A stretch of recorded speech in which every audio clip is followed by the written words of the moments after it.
আসসালামু আলাইকুম। ষষ্ঠম ক্লাসে আজকে আপনাদের সবাইকে স্বাগতম। তো আমরা সর্বপ্রথম দেখব যে আজকে আমরা মাইক্রোসফট অফিস ওয়ার্ড ফাইলের পেজ লেআউটের কাজ। পেজ লেআউটের কাজের জন্য আমরা সর্বপ্রথম একটি নতুন পেজ নিয়ে নেব। নেওয়ার পরে আমরা সর্বপ্রথম যেটা দেখব সেটা হচ্ছে মার্জিন। এগুলো আপনারা দেখে নিতে পারেন, এগুলোর খুব একটা কাজের প্রয়োজন হয় না। তো মার্জিনটা আমরা দেখে নিই। মার্জিন দেখেন যে আমরা সর্বপ্রথম কোন মার্জিনটা নিতে চাই। তো সর্বপ্রথম মার্জিন জিনিসটা কি, যে আপনি উপরের দিকে কতটুকু ফাঁকা রাখতে চাচ্ছেন, নিচের দিকে কতটুকু ফাঁকা রাখতে চাচ্ছেন, ডান সাইডে বাম সাইডে কতটুকু করে ফাঁকা রাখতে চাচ্ছেন। অনেক সময় দেখা যাচ্ছে যে আবেদন করার সময় আমাদের বাম সাইডের দিকে হচ্ছে বেশি ফাঁকা রাখা লাগে এবং হচ্ছে ডান সাইডের দিকে একটু কম ফাঁকা রাখা লাগে, উপরের দিকে একটু সময় সময় কম ফাঁকা রাখা লাগে, নিচের দিকে একটু সময় সময় বেশি ফাঁকা রাখা লাগে।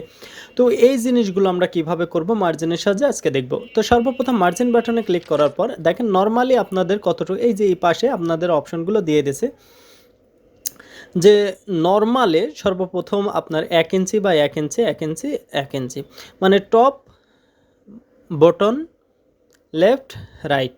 তো এই যে আপনাদের উপর নিচ ডান এবং বাম এইগুলোতে কতটুকু করে ফাঁকা রাখতে চান। আমি যদি হাফ ইঞ্চি করে ফাঁকা রাখতে চাই তাহলে ন্যারো দেব, আর যদি 1 ইঞ্চি করে ফাঁকা রাখতে চাই তাহলে আমি নর্মাল দেব। এবং আপনাদের ইচ্ছা মতো যদি আপনি ফাঁকা রাখতে চান তাহলে সর্বপ্রথম এই যে কাস্টমাইজ অপশনে যাব। কাস্টমাইজ অপশনে গিয়ে আমাকে বলছে যে টপ মানে উপরের দিকে কতটুকু ফাঁকা রাখবা।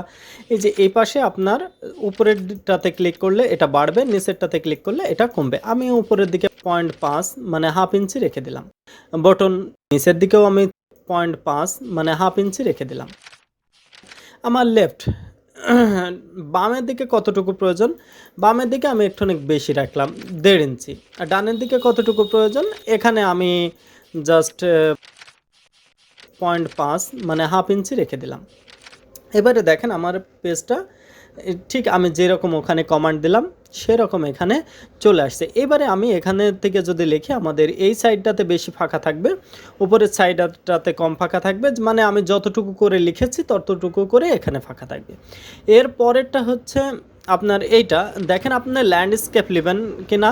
ল্যান্ডস্কেপ বিষয়টা বলতে গেলে কি বোঝায়, যে আপনার হচ্ছে সর্বপ্রথম যেই A4 কাগজ থাকে বা লিগ্যাল কাগজ থাকে, আপনাদের যেই LG বলা হয় A4 বলা হয়, তো এই কাগজগুলো আপনি কি পাতালি করে নেবেন না হচ্ছে খাড়া করে নেবেন। তো পাতালি করে যদি নিতে চান তাহলে অবশ্যই এটা নিচেরটাতে ক্লিক করবেন, দেখবেন যে এটা হচ্ছে পাতালি করে হয়ে গেছে। আর যদি মনে করেন যে না আমি খাড়াভাবে নিব, এভাবে উপরের টান দেবেন, দেখবেন যে এটা হচ্ছে খাড়াভাবে হয়ে গেছে। তো এইবার আসতে হচ্ছে পেজ সাইজ। আপনি যদি পেপারটা কোন সাইজের নিতে চান, সচরাচর আমরা ওপেন করার সঙ্গে সঙ্গে লেটারটাই চলে আসে। তো আমরা ইচ্ছা করলে এটাকে যদি উপরে নিচে করি তাহলে দেখবেন যে অনেকগুলো পেজের সাইজ আছে। পেজের সাইজের মধ্যে আমরা সচরাচর অফিসিয়াল ফাইলটা A4 ব্যবহার করি।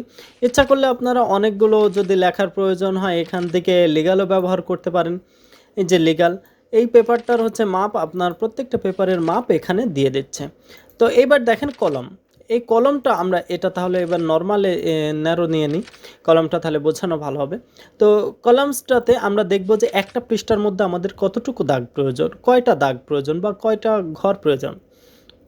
যদি 1 করে দিই একটা খুব সুন্দরভাবে একটার মধ্যেই বিভাগ আছে, যদি 2 করে দিই 2টা ভাগে ভাগ হয়ে গেছে, যদি 3 করে দিই তাহলে 3টা ভাগে ভাগ হয়ে গেছে।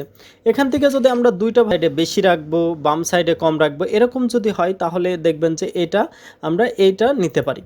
তো এরপরে মানে ডান সাইডে আমরা কম রাখলাম বাম সাইডে বেশি রাখলাম, তখন তার জন্য এটা ব্যবহার করা যায়। আপনারা যদি কাস্টমাইজে যান দেখে নিতে পারেন যে এখানে আপনি লেফট রাইট কয়টা নিতে চান, এখানে থেকে আপনারা এই যে এইটা থেকে কাস্টমাইজ করে নিতে পারেন যে আমি লেফটে এতগুলো নিব, রাইটে এতটুকু নিব, কোনটার অংশ বড় হবে কি কোনটার অংশ ছোট হবে, এগুলো কাস্টমাইজ করে এখান থেকে নিয়ে নিতে পারেন। আপনারা এগুলো দেখে প্র্যাকটিস করে নেবেন। ওয়াটারমার্ক এটা সবচেয়ে বেশি ইম্পর্টেন্ট, যে আপনি একটা ডকুমেন্টস বা আপনি একটা নিজস্ব শিট তৈরি করছেন, এটার ক্ষেত্রে এটা সবাই কপি করে নিয়ে নিতে পারে। তো সেজন্য আপনি ওয়াটারমার্কটা কিভাবে দিতে পারেন, এই যে ডোন্ট কপিও লিখে দিতে পারেন, এই যে ডু নট কপি এগুলো লিখে দিতে পারেন। আর যদি মনে করেন না নিজের নাম দেবেন তাহলে এই যে কাস্টমাইজ ওয়াটারমার্ক, কাস্টম ওয়াটারমার্ক, এখানে গিয়ে আপনার এই যে যেই পিকচার দিলেও দিতে পারেন, নো ওয়াটারমার্ক যেখানে আছে ওইটাতে ক্লিক না করে আমরা টেক্সট ওয়াটারমার্কে ক্লিক করব। এরপরে আপনার যেই এসএপি লেখা আছে এখানে আপনার নাম লিখে দিতে পারেন। ইচ্ছা করলে আপনার যে কোনো কিছু লিখে দিতে পারেন, আপনার কোচিংয়ের নাম বা আপনার অফিসিয়াল যে কোনো নাম লিখে জাস্ট ওকে বাটনে ক্লিক করবেন বা অ্যাপ্লাই বাটনে ক্লিক করবেন। যদি অ্যাপ্লাই বাটনে ক্লিক করেন দেখেন এই যে সঙ্গে সঙ্গে আপনার এখানে কি ওয়াটারমার্কটা চলে এসেছে। আপনি যাই লেখেন না কেন এটা এখন থেকে যাবে এই ওয়াটারমার্ক। তো ওয়াটারমার্কটা যদি আপনি হটাতে চান এই যে রিমুভ ওয়াটারমার্কে ক্লিক করবেন, দেখবেন যে ওয়াটারমার্কটা চলে গেছে। তো পেজ কালারটা আপনি পেজের কালারটা কেমন নিতে চাচ্ছেন সেটা যদি দেখার জন্য এখানে থেকে পেজ কালারটা সিলেক্ট করে নেন। এটা সচরাচর প্রিন্টের ক্ষেত্রে প্রয়োজন হয় না, আপনার অ্যাসাইনমেন্ট বা যে কোনো প্রেজেন্টেশনের ক্ষেত্রে এটা প্রয়োজন হয়। পেজ কালারটা আপনারা এখান থেকে দিয়ে দিতে পারেন যে কোনো একটা। তো আমি সাদাটায় রেখে দিলাম। সবচেয়ে মজার কাজ হচ্ছে পেজ বর্ডার, সবচেয়ে মজার কাজ, কারণ এটা হচ্ছে পেজটা আপনি সুন্দর করে চারিদিকে সাজানো। এখন আমাদের নন আছে, আপনি ইচ্ছা করলে বক্স নিয়ে নিতে পারেন। এই যে এখানে আপনাকে দেখাচ্ছে যে এটা কেমন হচ্ছে, তারপরে হচ্ছে এইটা নিতে পারেন, মানে এক সাইডে স্লাইড হবে, এক সাইডে চিকন হবে, মানে এটা আবার 3Dর মতো হবে। তো আপনি কাস্টমাইজ করে নিয়ে নিতে পারেন যে কোন সাইডে কতটুকু নেবেন। আর আমি যদি নান করে দিই মানে চারিপাশে কোনো বর্ডার থাকবে না।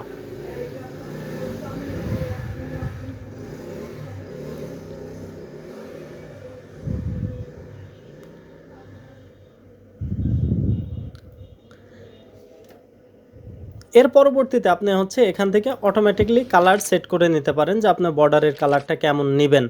তো এখান থেকে আমরা সাধারণত ব্ল্যাক কালার দিয়ে দিই, আপনাদের যেটা প্রয়োজন হয়। আর এটা হচ্ছে খুব মজার জিনিস, আমি যদি এখান থেকে যে কোনো একটা বাউন্ডারির চারপাশে দিতে চাই, যেমন দেখা যায় শ্রদ্ধাঞ্জলি অনেক সময় লেখা লাগে।